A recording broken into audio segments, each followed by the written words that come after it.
নমস্কার, আমি ডক্টর কুমার জ্যোতি। Astro prediction চ্যানেলে সকলকে স্বাগত ও শুভেচ্ছা। আজকের আলোচনার বিষয় রাহু কিভাবে অর্থ ও সম্পদ বৃদ্ধি করতে সাহায্য করে। আমরা সাধারণভাবে জানি যে রাহু মানেই একটা অনিশ্চিত, একটা অমঙ্গল, একটা দুর্ঘটনা, এই ধরনের কোনো জিনিস। কিন্তু রাহু মানুষকে কিন্তু জীবনে যে এমন অর্থ, এমন সম্পদ দিতে পারে যেটা অন্যান্য শুভ গ্রহগুলো দিতে পারে না। কিন্তু কিভাবে রাহু আমাদের এই জায়গায় নিয়ে যেতে পারে বা সহযোগিতা করতে পারে?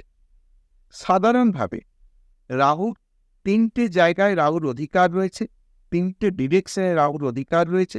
সেই জায়গাগুলো যদি ঠিক থাকে তাহলে রাহু আমাদের অর্থনৈতিকভাবে অনেক বলশালী বা সম্পদশালী করতে পারে। এই তিনটে জায়গা কোন কোন জায়গা? না, সাউথ ওয়েস্ট ডিরেকশন। যদি সাউথ ওয়েস্ট ডিরেকশন আমাদের ঠিক থাকে, অর্থাৎ আমাদের বাড়ি সাউথ ওয়েস্ট ডিরেকশন যদি ঠিক থাকে, তাহলে কিন্তু আমাদের অর্থনৈতিক বিষয়ে একটা শুভ যোগাযোগ, সম্পদশালী হবার একটা সম্ভাবনা থাকে।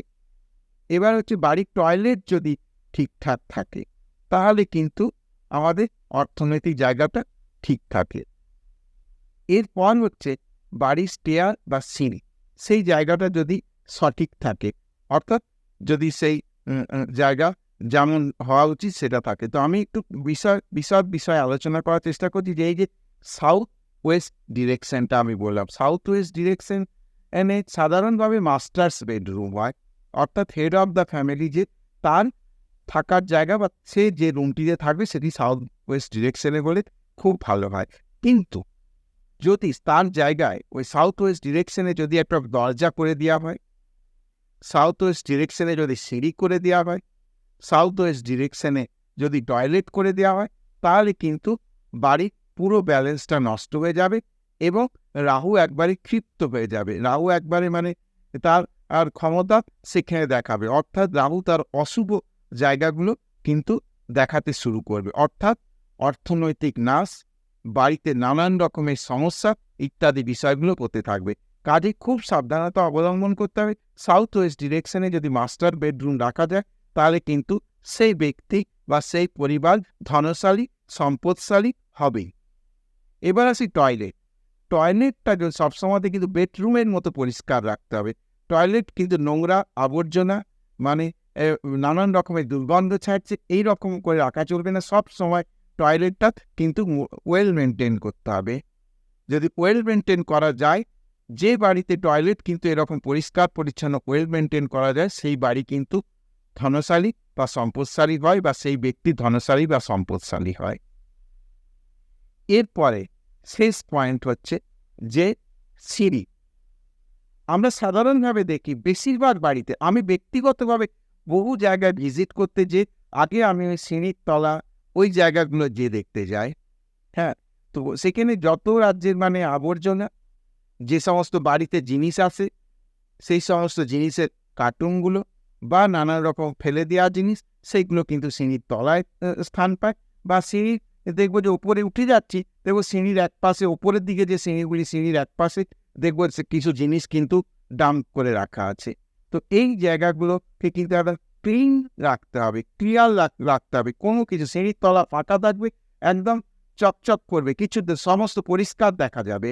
আর সিঁড়ির ওপরে আমরা যতক্ষণ সিঁড়ির ওপর দিয়ে যতগুলি সিঁড়ি থাকবে, সে সিঁড়িগুলিতে কোনো জিনিস রাখা চলবে না। কেউ গোড়ার দিকে দেখা যাবে একটা বালতি উবুড় করে রেখে দেয়, কি একটা হাঁড়ি উবুড় করে রেখে দেয়, ওপর দিকে ওই সমস্ত জিনিস, বাড়িতে ফ্রিজ এসছে তার কার্টুনটাকে এক সাইডে রেখে দিল বা আরও কিছু রেখে দিল। হ্যাঁ, তো এই কাজটা কিন্তু কোনোভাবেই করা যাবে না।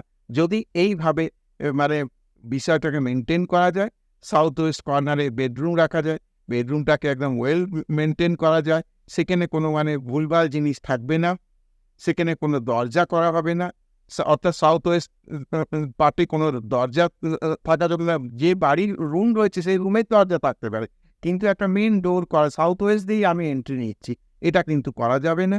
সেদিকে খেয়াল রাখতে হবে। সেখানে কোনো সাউথ ওয়েস্টে কোনো টয়লেট রাখা যাবে না, সেটা কিন্তু খেয়াল রাখতে হবে। আর সিঁড়ি রাখা যাবে না, এটা খেয়াল রাখতে হবে। বাড়ির টয়লেট যেটা হবে, টয়লেটটা কিন্তু পরিষ্কার পরিচ্ছন্ন ওয়েল মেনটেন করতে হবে। আর সিঁড়ির ওপর নিচ কোথাও কিন্তু কোনো কিছু সমস্যাবহুল জিনিস কোনো রাখা যাবে না। এই কাজগুলো করে যদি কেউ দেখতে পারেন, তাহলে আমি বলব নিশ্চিতভাবে অর্থনৈতিক দিক থেকে কিন্তু কোনো চিন্তা থাকবে না।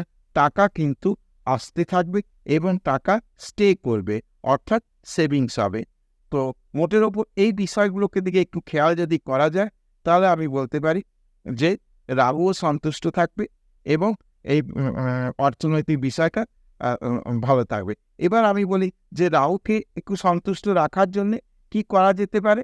না, রাহুর জন্যে প্রতিকার হিসেবে যদি কেউ মেডিটেশন করতে পারে, মেডিটেশন করলে কিন্তু রাহু খুব একদম মানে দুর্বল হয়ে পড়ে। কাজে রাহু তখন আর তার সেই ওই যে মানে উগ্র ভাবটা দেখাতে পারবে না।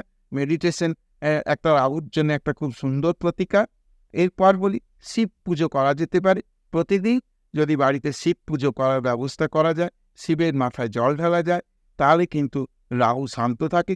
সরস্বতী পুজো, সরস্বতী বন্দনা যদি করা যায়, সরস্বতী ফটো বা মূর্তির সামনে যদি সরস্বতী বন্দনা, সরস্বতীর মন্ত্র ইত্যাদি প্রতিদিন যদি সরস্বতী এর বন্দনা করা যায়, তাহলে রাহু শান্ত থাকে। আর সাদা চন্দনের যদি টিপ পরা যায় বাড়ি থেকে বেরোবার সময়, বা বাড়িতে যারা বাড়ির সদস্য রয়েছেন, বাড়ির মধ্যে কাজকর্ম করছেন, তারা যদি স্নান টান করে উঠে একটি সাদা চন্দনের টিপ যদি পরতে পারে, তাহলে রাহু এই যে বিষয় চারটে বললাম, তাহলে রাহু কিন্তু শান্ত থাকে। এক্ষেত্রে কোনো পাথর ধারণ করার বা স্টোন ধারণ করার প্রয়োজন হয় না, কোনো কবচ তাবিজ বাদুলির প্রয়োজন হয় না। এই প্রতিকারগুলো যদি কেউ করতে পারে, তাহলে রাহু শান্ত থাকে।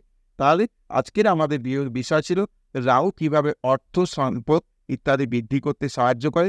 সাধারণভাবে আমরা এই বিষয়গুলো যদি একটু মেনটেন করতে পারি, তাহলে কিন্তু রাহু প্রচুর পরিমাণে অর্থ দিয়ে থাকে, যেটা কোনো শুভ গ্রহের পক্ষে কোনো দেওয়া সম্ভব নয়। তা আজকের ভিডিও এই পর্যন্ত। যদি ভিডিওটি ভালো লাগে তাহলে অবশ্যই চ্যানেলটাকে সাবস্ক্রাইব করবে, শেয়ার করবে, লাইক করবে এবং আমার সঙ্গে জুড়ে থাকবে।